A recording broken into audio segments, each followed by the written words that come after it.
The Brewing Thoughts Podcast with Stubblety-Cook. Welcome to the Brewing Thoughts Podcast, where we talk to people who have able to be maintained their balance amongst all other things, and often people that are humble. And today we have Karen Brown from Batch Tested, a legend and really humble person. I'm always shocked every time we chat about how many hats you're wearing and all the different things. But I want to start off by your story, because I don't think a lot of people know, unless they really know you, that you played for the Firebirds in the early 2000s, Brisbane born and bred. You are an award-winning pharmacist, and then in 2019, 2020, you started Batch Tested in the midst of COVID, starting a new business, which I think a lot of people can admire. And then I think from there, like, we connected through Batch Tested, but I've always admired you as a person and admired who you are, and always wanted to chat to you formally on a podcast, and you're our first guest, and I'm really excited to chat. So tell me, like, high school, I know you went to St. Margaret's, finished 98, which was a little while ago, but just before I was born, and then you played professionally for a few years. So yeah, thank you for having me. I feel really honoured, because I reckon your contact list address book would be huge. So I'm quite honoured that I'm your the first cab off the rank. Yeah, I do wear a lot of hats. I think there's a synergy between all the hats, though, and that's actually just at the core. I just want to help people. So it's a very sporty family growing up, always played netball. You can't tell on the podcast, but I'm 6'3", so height. I'm sitting next to you. Yeah, height was definitely in my advantage. So played netball. In grade 9, I was at a careers information day where I decided I wanted to be a pharmacist, and sliding doors moment of how things work. In year 12, I was offered a scholarship to the AIS for netball, and I declined it because you couldn't study pharmacy in Canberra at the time, and I really wanted to do pharmacy. So then the OP scores came out at the end of year 12, and I missed out by 1 point to get into pharmacy. So I had to do science. And so in hindsight, I could have gone to the AIS and done science, but instead I'd already said no, so stayed in Brisbane. But then the next year was offered a contract in the Firebirds, which would never have happened if I'd gone to the AIS. So debuted for the Firebirds at 19, and that year our team, out of the contracted 12, we had 5 19-year-olds, so such a young team. Lucky enough to be paid to play netball, but 20 years ago it was still a hobby. You'd train in the morning, you'd go to uni or work all day, you'd train at night, you'd play on the weekends. So once I finished my science degree and converted to pharmacy, I knew I literally couldn't do the two.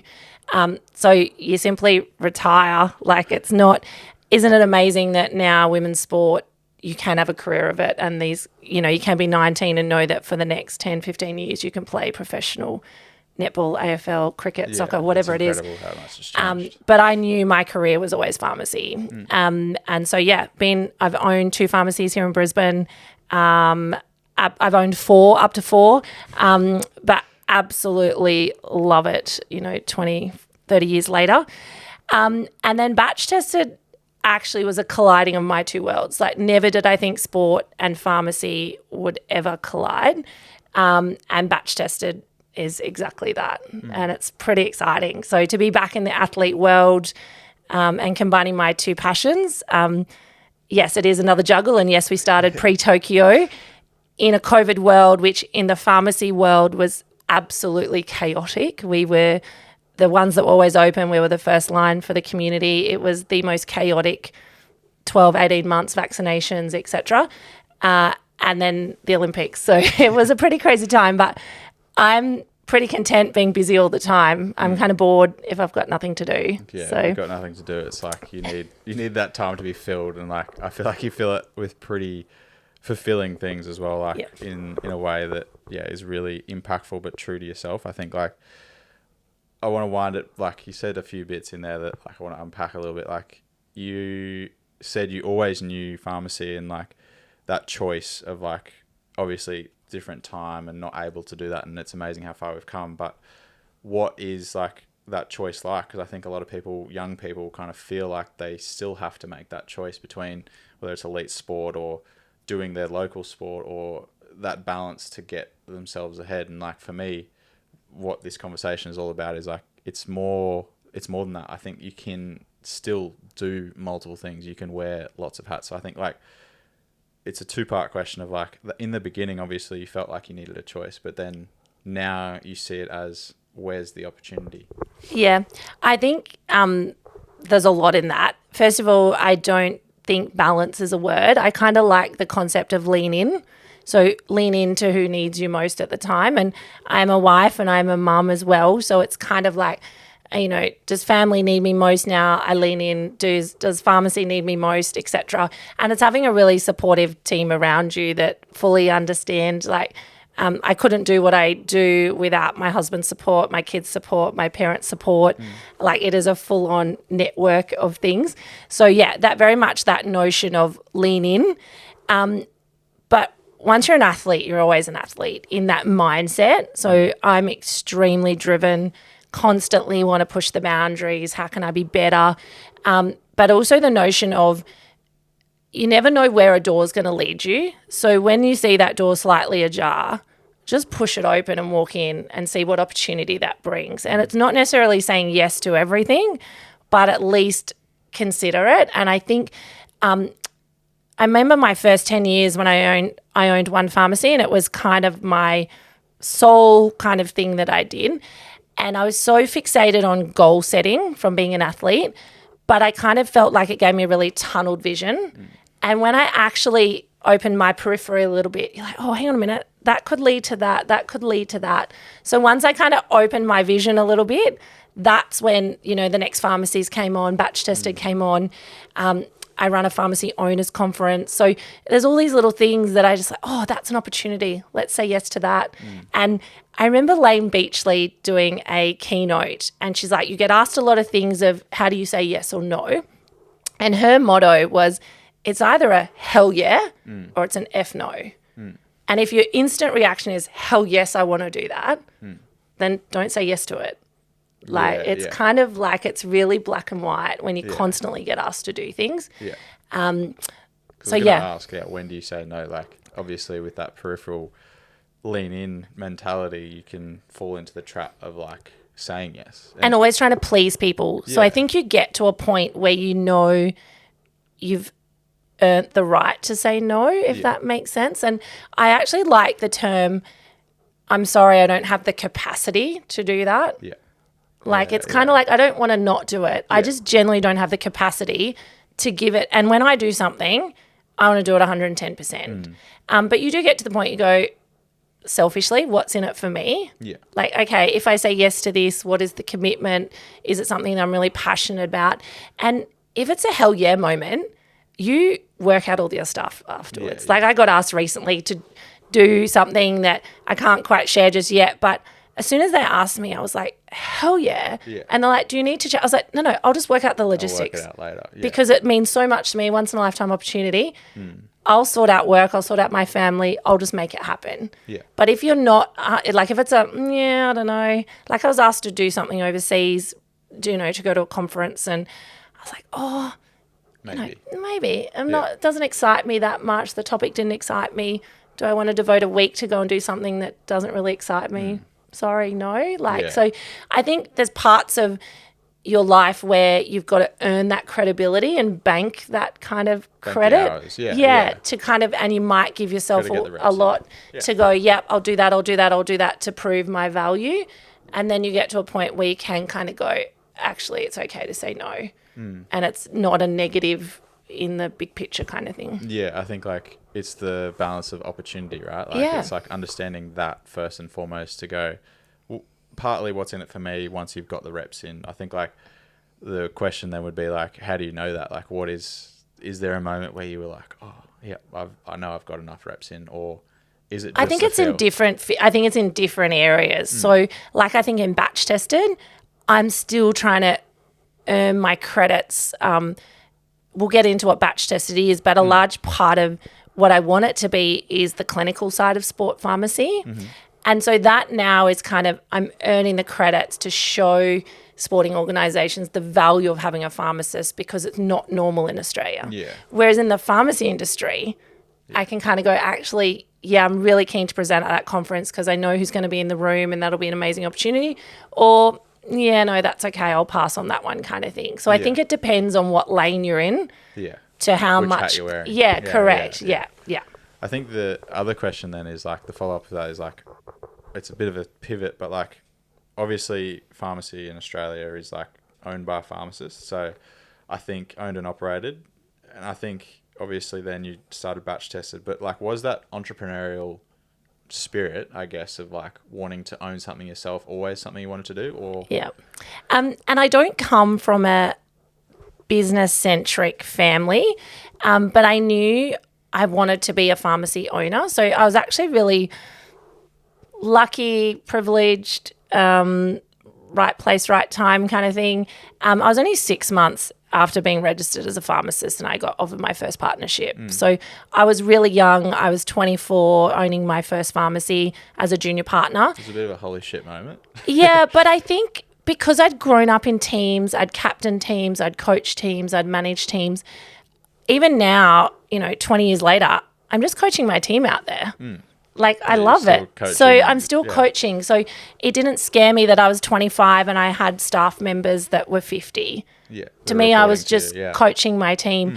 And the thing I love about community pharmacy is I love truly being part of the community. And I've been really lucky to be in communities where it's a bit old-fashioned, but you are literally the hub of the community. You're in all the sporting teams. You're up at the school talking. Everyone knows you. You are so trusted and respected, and I love that. I love that, I see generations upon generations. We've just had one of the juniors start working with us and after school, and I've known her since she was a baby, and on her resume, she was like, I've always wanted to work in one of your pharmacies and now I'm old enough to have a job. Yeah. Stuff like that. So I think pharmacy is a career that I love, that when people walk in at the start of the day, I have no idea what they're going to ask me. It can be a myriad of things. But when I leave each night, I know I've made a difference, and that's really satisfying. Yeah. So is that like part of your values then, I guess, like in a way it's like an outlet for that? Yeah, it's just helping people. Like whether it's helping my patients, whether it's helping my teammates and that leadership role, whether it's helping my athletes, whether it's helping fellow pharmacy owners. Like I am one of those very team-centric people. And that notion of, I often talk a lot about my team, lighting your candle doesn't diminish my candle. They can both burn brightly kind of thing. Yeah. So I've always been that person. And I think when I think of leadership, I often put it in a sporting world. When I first started, I was captain coach. I was out on the court, out on the field, doing everything, pulling all the big plays, etc. Then you kind of step back and just be the coach, and you've got a captain out there, but you might be on the sidelines, and you eventually make it up to the grandstand where you kind of got the bird's eye view. Sometimes you've got to be the referee and kind of putting all the rules into place. Sometimes you can be the water boy and you're running out, just filling in the gaps. But the part I'm at now is trying to be the cheerleader and actually letting go and going, actually, you guys can do it without me. I don't have to come in and fix everything. I don't let you fly, let you be stars in your own right. And the success that breeds in the business then, knowing that I've got so much faith in them, but you've built such a strong culture that they feel that freedom to fly kind of thing. So, but then you get young ones in where you still need to be captain coach with them and kind of look after them and kind of be there. So, my sporting, I think the synergies between sport and business are huge, but so much of what I do in business is what I learn in sport. Yeah. I guess then the caveat to that is, or like the question I have is like, when has that been challenged? Because like for me, like I know personally, like there's been moments where I've kind of matured as an athlete, and now I'm like, had a bit of a moment this year where I'm all of a sudden 4 years senior to any other athlete. 2 Olympics, there's only one other Olympian in our squad, and it's like, when did this happen, first of all? And then the next piece is like, well, do I have to lead by example? Like that kind of uncomfortable feeling of like, I have a lot of knowledge and when to tap into that and when to hold back and be really open to that experience like you just described, but also then like being like, no, that's wrong, or like, no, not necessarily wrong, but like, no, that's right place, right time kind of thing. Yeah. So I think it's where I've got stuck before is being super competitive, and not everyone's super competitive. So the perception can be it's a high-pressured environment. Karen's a perfectionist. She's got a lot of expectations, like, can I live up to them kind of thing? Yeah. So that, and almost show, like, if you've probably done psychometric testing, like competition. So my top 3 characteristics are competition, drive, and focus. Yeah. And I remember when the psychologist did it, she's like, were you an athlete? Yeah. I was like, yep. Yeah, absolutely. So that can go against you in work environments where in a team environment, in a sport, everyone's probably very similar. So sometimes you've got to pull back and go, or how do you do it in a fun way? How do you drive them? How do you inspire them that doesn't overwhelm them, that they feel like they've got to be at your standard, or that you get disappointed that they're not at your standard, and ultimately, how do you bring them up to your standard? I think the best leaders in the world lead by example, but also make you feel 10 foot taller. Like, I think look at some of the best footy players. They make the people around them play amazing Better because than they of, ever thought. So I think that's, even in your world and that, it's how do you inspire that next generation but push you to keep being better, but then rise with you as well. And I think that's almost our responsibility as senior leaders. And the other thing I like to talk about is, it's up to us to create an environment where people feel like they belong. And I generally feel like people want to belong to something bigger than themselves. So how do you create that environment? You see that all through society. Absolutely. Yeah. So it's up to us to create that environment where they genuinely feel like they belong, and then they'll flourish. Yeah. Well, to me, like, how do you create that in an environment like a pharmacy? Like, I'm not well versed on turnovers and all those pieces, but like, obviously from a business point of view, you're still in it to make money. So like, how do you balance that? Like, So what we do is give them that sense of ownership. So for example, at my pharmacy, we do Shark Tank every year. So each staff member gets to do a 3 to 5 minute pitch on an idea that they think. So there might be a theme of, how do we increase health services, or how do we increase retail, or how do we increase community engagement, whatever it might be. There's prize money up for grabs. And they come, and it blows my mind every year. The level of engagement that they put into their pitches, like some of them full PowerPoint presentations, some of them mock little prototypes kind of thing. Yeah. But it just, if you show them that you care, they'll care back kind of thing. So loving them as much as you can, and then the ultimate in any employee is that they treat the business like it's their own. Yeah. But you've got to treat them really specially and things like that. So they're the little things that I find bringing them on the journey. We talk in my pharmacy about the bus. So we have an Arana bus, and it's part of our recruitment even, like, how do you get a ticket on the bus? What's your seat on the bus? Who's driving the bus? What happens if we hit a speed bump? What happens if we take the road less travelled and we should have turned right? What's our fuel supply? So I like to kind of, once again, from that sporting world, like, what's our vision? Where are we going? Everyone has a part to play. We need you as part of this team. And together we achieve. It's not just me as the business owner. And I'm very what's the word, back to them. Like, I shower them with love kind of. You know, I'm often, one of my sayings is, if you give me basic, I'll give you basic, but if you go over and above, I'll kind of blow you out of the water with what we can achieve together. So I think it's just, creating that environment, but showing them that they're so much part of the journey. And once you get them on board, then the success comes kind of thing. So you're a big believer in very much that a rising tide lifts all boats, and that you want. And also to have a crack. Like, I'm also one of, let's just try something. If it doesn't work, do we say it was never going to work, or do we chop and change it? Like, one of my sayings is, build the plane while you're flying it. Like, don't wait to dot I's, cross T's and wait for perfection. Just launch and, okay, cool, that quite didn't work, so maybe we change that and do that. Lean in, come up again. Or is it that we just scrap it all together and we gave it a crack and it didn't work, and it cost us a little bit? Right? Correct, So what have you got to lose? I just give it a crack. And that's always been our motto here, that just, not that fear of failure. Like, there might feel like a high-pressure environment, but it's also really supportive of, just have a crack. Let's try new things. You never know what's going to come out of it. It could be amazing and a huge innovation.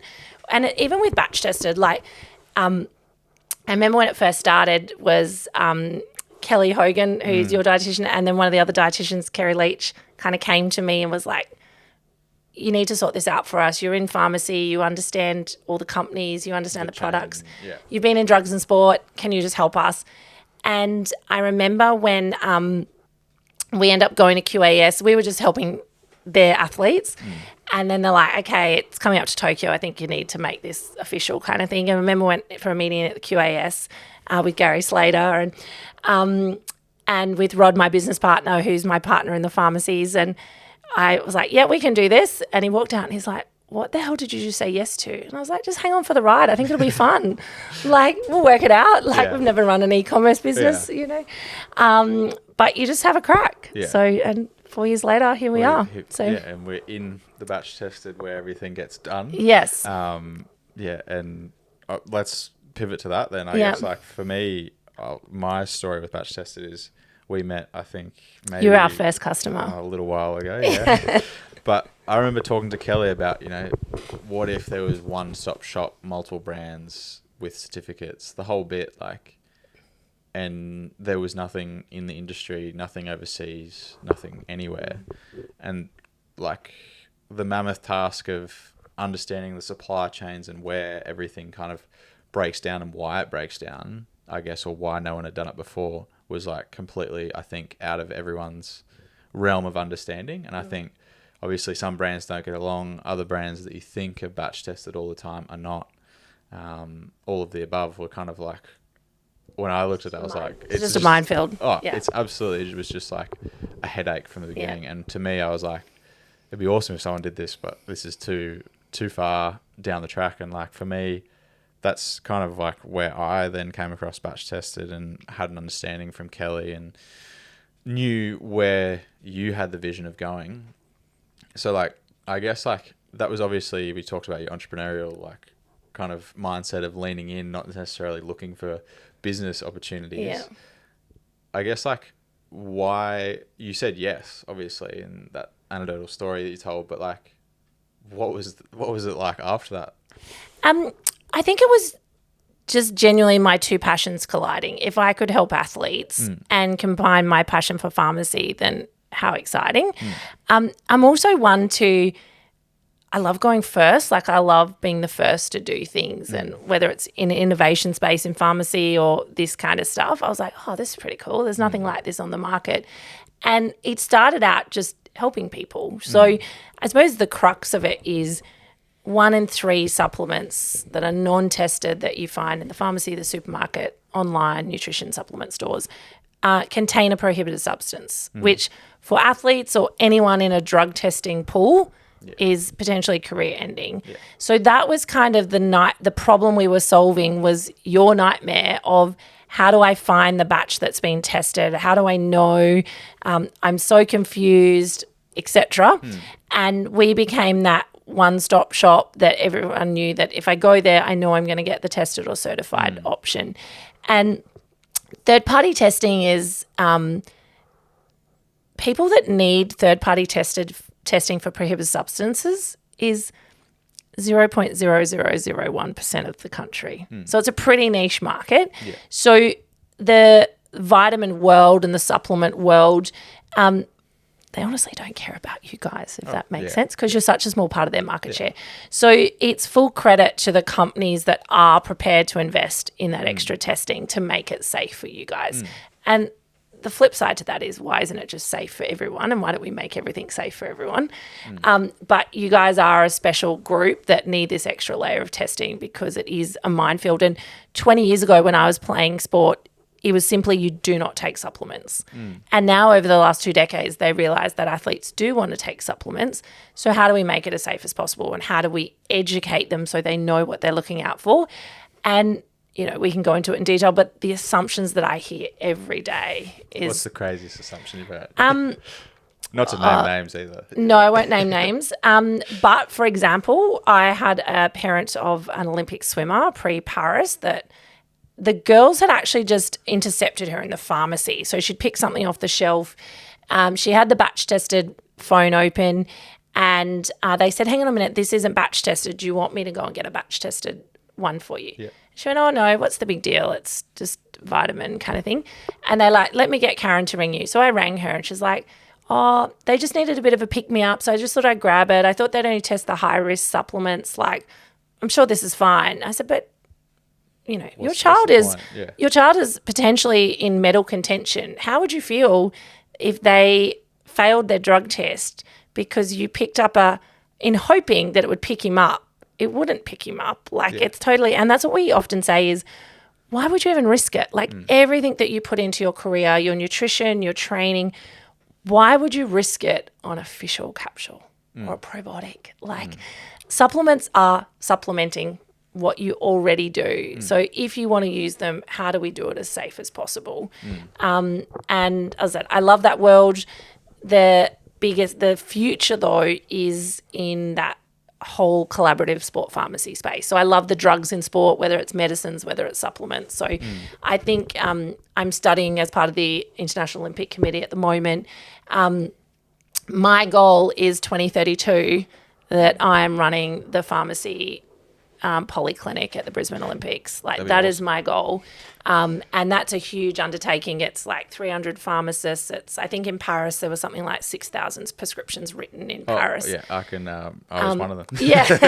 It's hectic. It's like a warehouse of literally a warehouse-sized pharmacy. Yes. It's huge. So that's my goal, is that in my hometown, in our hometown, that I'm running, the whole pharmacy department of the Olympics. So that's a cool goal, but like a massive undertaking at the same time. But it's exciting. Like, massive, So batch tested, like, where is it? Where has it? Like 2019, it's still a young business. Yeah. So like, how much has changed over that time? And like, obviously, we go 2019, probably, you know, a couple of hundred customer base, and now I know where it's out of servicing nearly every AFL, nearly every NRL team, and then a lot of community sport as well. Yeah. I think it's evolved. It's been a really interesting space. Like, the two major brands that were testing in 2019 no longer test, for example. So there is a financial where some of those companies go, it's just not financially viable, so they pull out of the market. What I've been really proud of is at Batch is probably 50% of them come to us tested, but the other 50% we now test so that we've got options for athletes. So I love that relationship now with the dietitians and the doctors and the athletes that kind of come to us and go, vitamin B2 is a really good example in that one of the NRL dietitians came to us and was like, I found a study where B2 is helpful post-concussion, but there's no tested B2 in Australia. Can you sort something out for us? So I go and work with the company so I can test B2. That then and I go, well, hang on a minute, rugby league will need it, AFL will need it, rugby union will need it. Like, it's amazing, that concussion space. Then that turned into the Wallabies coming to me and going, the Wallabies dietitian saying, can you kind of Webster pack these for us? Because at the moment we're divvying them out in the change room after the game. Can you put together a concussion pack for us? And I look at those concussion packs now, which are pretty much at every AFL, NRL, netball, water polo, boxing, surfboarding. Like, it's amazing, that whole aspect. And that's what I've loved, is kind of just being responsive to what we ultimately do, what you guys need. Like, a lot of the stuff we stock is what dietitians are asking for, or they'll come to us and go, okay, we've seen this overseas, what can you try and do? So it's not just here's a supply, it's actually how can we work with you? And everyone's looking for that 1%er. So how do, it's interesting in the different sports as well. Very different between team sports and individual sports, very different between male and female, between Olympic sports, non-Olympic sports. So it's a really interesting space, and the level of education, the level of knowledge of nutritional supplements, working with the team doctors, working with the dietitians. So, it's a huge space, and it constantly evolves, and, fair bits happening overseas. Australia are always seen as the most creditable source in that clean sport environment. So we're starting to see a lot more international teams want to kind of touch base with us, because they know that our products are more highly, even our brands are more highly regarded than the US, or they trust our brands more and things like that. I love the space that's constantly evolving, but also that we're literally working with everyone to kind of go, okay, what do you need? Let's see if I can make it happen. Yeah. And how do we keep pushing the boundaries of what people need and can use and can benefit from and things like that. And is that feedback loop mostly from the customer base now that you have getting it back? Yeah, very much the dietitians are probably the sports dietitians are our biggest kind of communicators. And then, the athletes. And the next space is the parents, particularly of swimmers. Yeah. They're 14 or 15 going to Olympic trials. Yeah.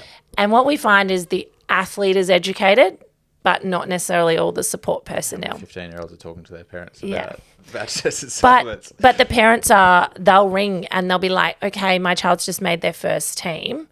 Do I need the paracetamol batch tested? Do I need their antihistamine? Do I need their prescription med? Like, it's just, and the guilt and the, oh my God, I've got to do this right. Tell me what I need to do.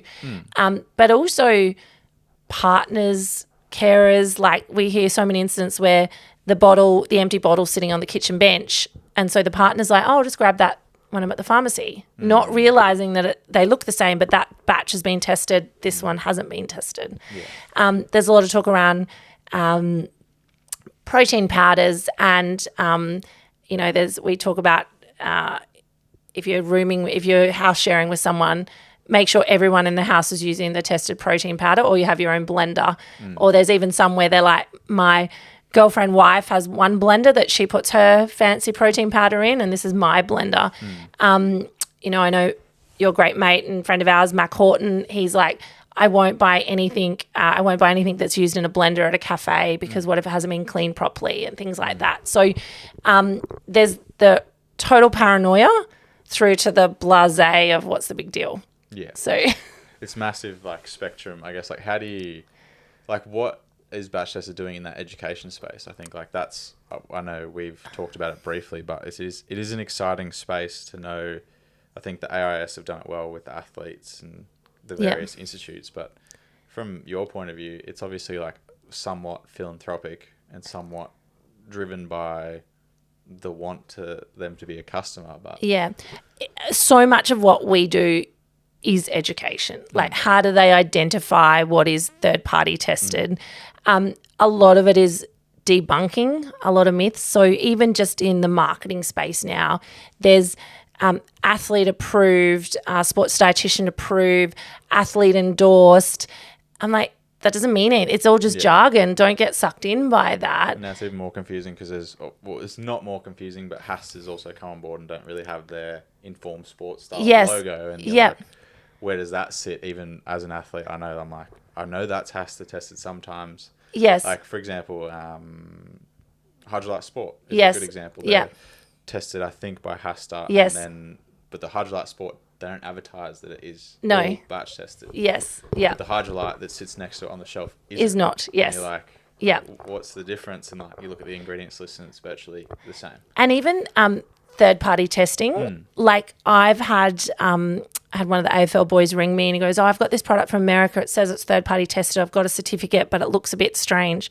And it had been tested for heavy metals, not prohibited substances. Or there's some on, I saw one website that was a fairly new company and it was all about athletes, just everything was about athletes. And it's we've got third-party testing. And when I click on it, it was just normal quality control laboratory testing. And I said to them, I actually emailed them, I said, you guys are misleading. An uneducated athlete would see athlete, third-party testing, tick, I'm good. Yeah. And that you've totally misled them. Yeah. And that's what I get. I get people that but it comes from a good company, so they must be safe. The other big one is social media. So influenced by, they sponsor the biggest sporting competition in the world, they must be safe. My favorite athlete uses them, they must be safe.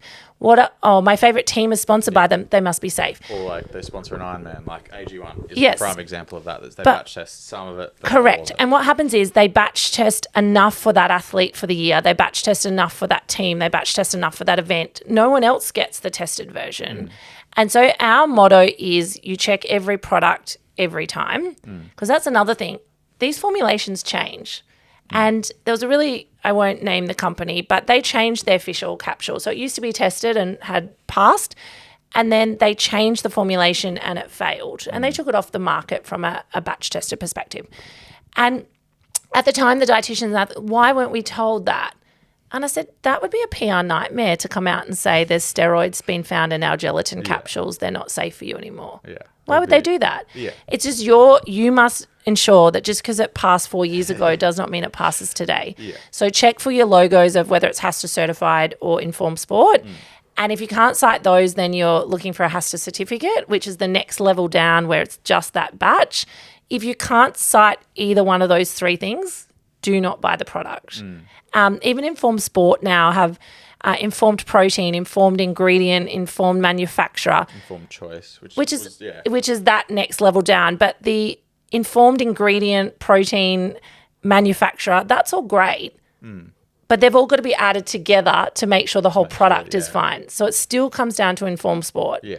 Don't get caught up with just because they were made in an informed place means there was no contaminations along the way kind of thing. And I think the struggle is that we're now seeing people also like drop ship as well. I think that's a challenge in this space as well. Like you have an influencer who creates a protein or a new it's a brain glamour drink. thing. Yeah. Yeah. And you get gifted, like the amount of athletes that ring me and go, I've been gifted. Look, energy drinks is a big one at the moment. A lot of gifts handed out. But when does something go from a drink to a supplement? Yeah. And or a food to a supplement. Food to a supplement. And it's a really great area. There is no clear, like the talk is if it's made by a food manufacturer versus made by a supplement company, if it's got X amount of dosage of like caffeine or vitamins kind of thing, if their claims are athlete-centric, that it's going to performance enhance, then it's a supplement. If it's just a normal hydration. So even I've run into this. Like but the amount of people that go, I've just been sent a slab of this energy drink. Yeah. Am I good? yeah. Like, and that's the thing is like, is a Red Bull okay? Because it's like a caffeinated drink, which is performance enhancing. Yeah. Versus like for me, like I ran into the issue of like, I had Kelly and Greg, my new nutritionist, a lot of headaches of like, is this a food? Is this a supplement? Yep. Of a beetroot powder that was a tested supplement. Well, not their old product was tested. It was tested on some sites. It said it wasn't tested on others.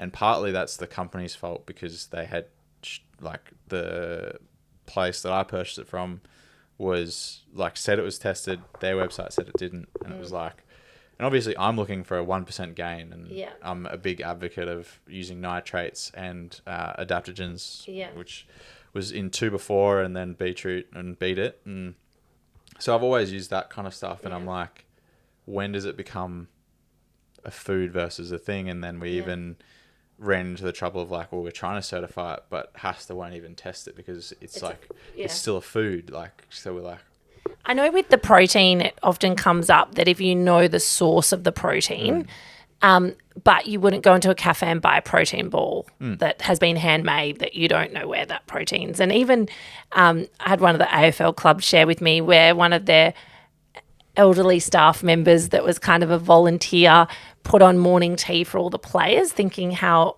wonderful this was, and she did all this baking. And then she's like, I made all these protein balls and protein bars, and the dietitian was like, no, hang on a minute. Where did you get the protein? And she's like, oh my God, I'm so sorry.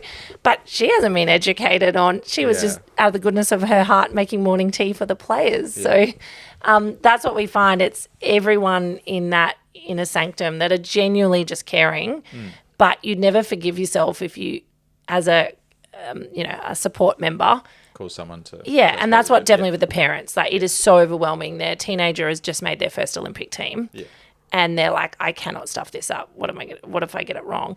And that's the other thing we talk about is drugs in sport and registered medicine, like your paracetamol and your prescriptions. That they're already done by the TGA. They don't need batch testing. And we're very lucky that in Australia that's the case, but overseas it's not. No, and even what you can buy overseas, and that's where Global Dro comes into it. You buy the same product in another country and it's got different ingredients. And that's why a lot of Aussies, even food-wise and that, will kind of be so strict with what they're taking with them. They know what they're going to eat. We're lucky that majority stay in really nice hotels and because you can get positive drug tests from food. And that's what we often say. And even I was on a podcast last night talking about bodily fluids. There's examples of kissing someone and you using the same towel, sauna, all those things. Yeah. So it's a minefield for you guys. And thing that athletes always say is you are guilty until you can prove your innocence. The general public are innocent until they're proven guilty, but you guys are the other way around. Front page of the news straight away. Absolutely. Even if it was a false positive kind of thing. So and I think and then it's also like that other piece of like, well, once you've tested positive, it's like that's almost like even if you can prove yourself innocent, there'll always be a cloud. Yeah, correct. Yeah, there's a black mark next to your name the whole time. Yeah, which is disappointing. But and I think like to give people context, like I can speak from experience of in 2021 and 2022 during like COVID, I was tested around 26 times a year, and that was like the swimmers are tested more than anyone I know. For considering your major competitions are once a year. Yeah, like it's not week in, week out like the footballers, and unbelievable how much you guys get tested. I can distinctly remember the drug tester at the time, Robert, like he's moved overseas. Even know him by name. Because like every Friday, knock on the door and be like, hey, sorry to interrupt, but like, oh, you're up for another drug test. And it was like, you know your hour and those kind of And was this post your gold medal? This was pre. So pre that, and then the year after that was very, very similar. Yeah. So for a 2-year period, I got to know Robert really well and heard about his life and, all things. But it was kind of funny. I saw him the other day. He's like, oh, what are you doing? He's like, I moved to Japan. I was like, that's why I'm not seeing you. Yeah. But I think like it's a really interesting space, and like obviously servicing that 1% is like a challenge because you still want the business to break even or be profitable. Obviously, like fortunate that it's attached to the pharmacy as well. Yeah. But further to that is like, what is that balance like? Like everyone can do something for the goodness in their heart. Yeah. And that's what I mean. You've got to eventually go, it's not philanthropy. And that's that innovator in me of it is a niche market and there's only so many athletes in Australia and we pretty much do have everyone. Yeah. So what is that next tier of amateur athletes that are still drug tested, the military. Yeah. And how do we just educate people in general that this is a cleaner version than the other? But for me, then it's the clinical side of pharmacy and sport pharmacy and how in the US and that, there's a sport pharmacist attached to every team. And whilst now, out of the goodness of my heart, I help a lot of the teams in that clinical space just to prove our value. I was recently asked to potentially go down to one of our major Australian sporting events that happens every year. And she's like, oh, we've never had a pharmacist. It's always just been the doctor, the nurse, the physio and the dietitian. And I was like, I'll come just to prove my value. But just remember, you would never have started with all those either. It was over time that you always started with the doctor and then you've added in. Yeah. So it's kind of showing that value and, what are we, 7 years away from Brisbane? That's where this is just the starting point for me, and it's building that. It is like if I can be a sport pharmacist to the Olympic team or to any of the clubs where it's you just become that trusted source when anything to do with medicine and athletes, they think of us and me. And that's the other thing. I want a legacy.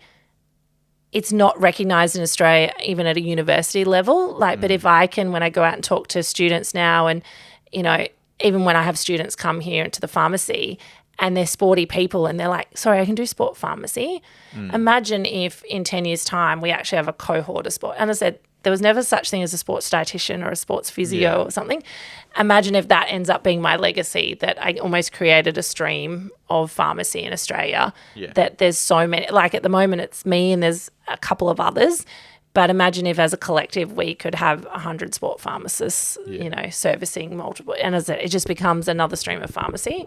That'd be a pretty cool legacy to leave. Yeah. Yeah. And from a batch tested point of view, is it like to go international now or is it? Yes and no. We do go international, but it's more of our Aussie athletes that are overseas. Living overseas. We do a fair bit in New Zealand and probably up in the islands where they know about us and they'll kind of be like, some of the rugby teams and that will be like, can you help us? And even in this Olympic program that I'm doing, it's amazing out of so many of the countries where they just have no idea about third-party testing and some of those kind of more third world countries or, the UKs, the USAs and Australia are pretty know what they're doing. But the other ones that are like, we don't even know where to start helping our athletes. And so if that becomes us, great. I think for me, my jam and my day-to-day is running pharmacies. And I often think about that. If I didn't have the pharmacies and batch was solely what you did, my thing, how would I do it differently? Yeah. But I feel like I've never gone down that path because I just know, that's your bread and butter. I'm 50% of my time is spent on the floor in my white coat being a pharmacist, which I love. And the other 50% of my time of the week is doing all this stuff, kind of being, so, I often think if it was my sole business, how would I do it differently if that's the income that I was relying on, kind of thing. Yeah. I think like the other probably two questions I want to ask you, and one is like probably a little edgy, and it was probably like about like this enhanced games that's gaining some traction. Yeah. I don't think it's commercially viable in the long term because I just don't think it's gaining enough traction. I think it's had a lot of pushback, but we'll see. I'm happy to be proven wrong. I don't necessarily think it's the best for like young kids being inspired either, because I think that's partly what sport's all about, and that legacy of like inspiring the next generation and to live healthy lives. I think like from your point of view, it goes against everything that is batch test, that it is the pharmacy. But I think in general, it actually just goes against, to me, sport is not physical. Like the best physical person and team doesn't always win, does it? No. There's an amount of mindset that got everything that goes. Gets you there. Absolutely. And also winning is not black and white. It's not like, and I think of what I've seen with the enhanced games and swimming, on your own, racing against a stopwatch, no one in the crowd. Like you got paid a lot of money. The health component, like when I heard of one of the swimmers, it was like, oh, he was monitored for 12 weeks under the doctor, etc. But how do we know what's going to happen in 10 years, 20 years doing that? And we genuinely don't know. Yeah. But also, what do you tell your grandkids?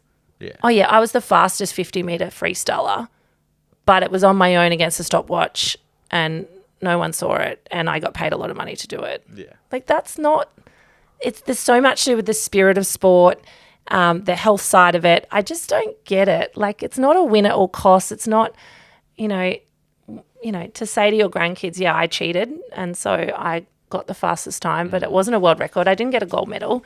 And you think of, you've been there, you've done it all. Like it's just, there's so much more to the time. It's a journey. As cliche as it sounds, it is it's like the so lead up. much of it. And you want to look back and go, yeah, I was the world record holder. I did it. I did it fairly. I did it in the spirit of the sport. I did it against 8 other people, and just on the day, I was the best person. Yeah.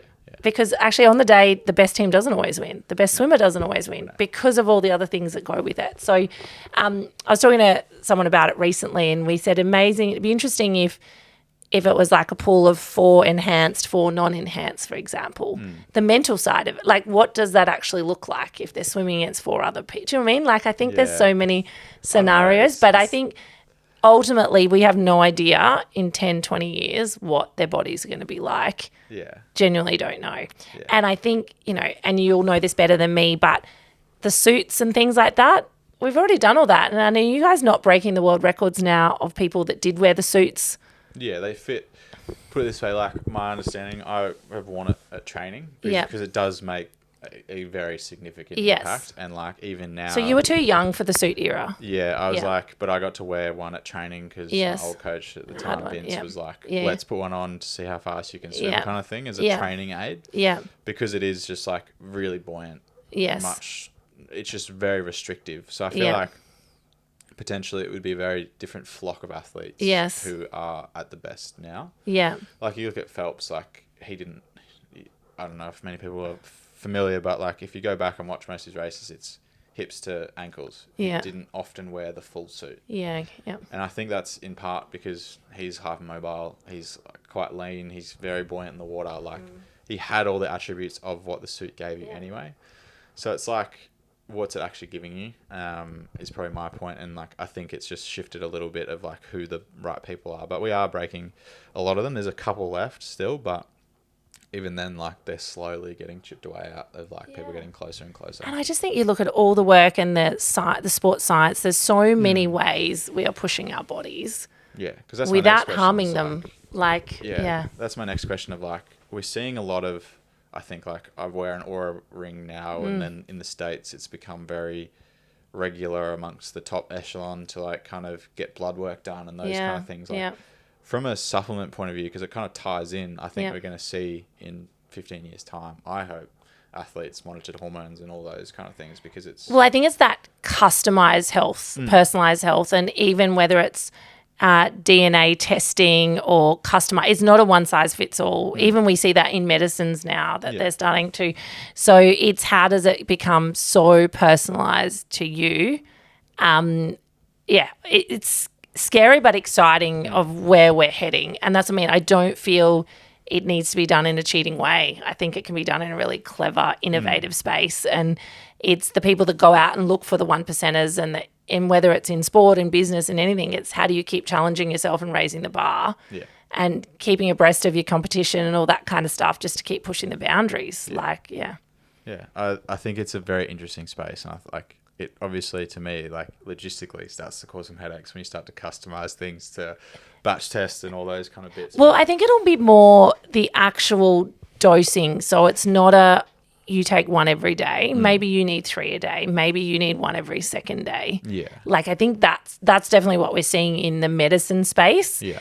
And, you know, without getting too technical, but how you clear things out of your body, how do you hold on to them longer, things like that. So, I think that genetic space and the bloods and all of that. Yeah. And people are so more insightful now than we've ever been. And I just say all the wearables and things like that people know more about themselves than any doctor probably can tell you about yourself kind of thing. Like, and with AI and it's phenomenal. It's a very interesting space, but I think on that note we'll finish up. So thank you. Thanks for having me. Yeah, thanks for being on today and being the first guest. It was awesome. It was an honour. Thank you. It was awesome to chat to you, and I think, like, I really like the concept of, like, lean in and not necessarily saying yes to everything, but getting some runs on the board first and foremost, and then being able to lean in when those opportunities come up. Because I think for me personally, like, I think of that as like when a door's slightly ajar, trying to swing it open almost. Yeah. So. And what have you got to lose finding out? Yeah. Like, if you don't ever push the door open and find out what's on the other side, you'll never know. Yeah. So you might as well go in and have a crack and, you know, work it out afterwards. Yeah, absolutely. Yeah. So thank you. Thanks, Appreciate it. Ta. The Brewing Thoughts Podcast with Stubblety-Cook.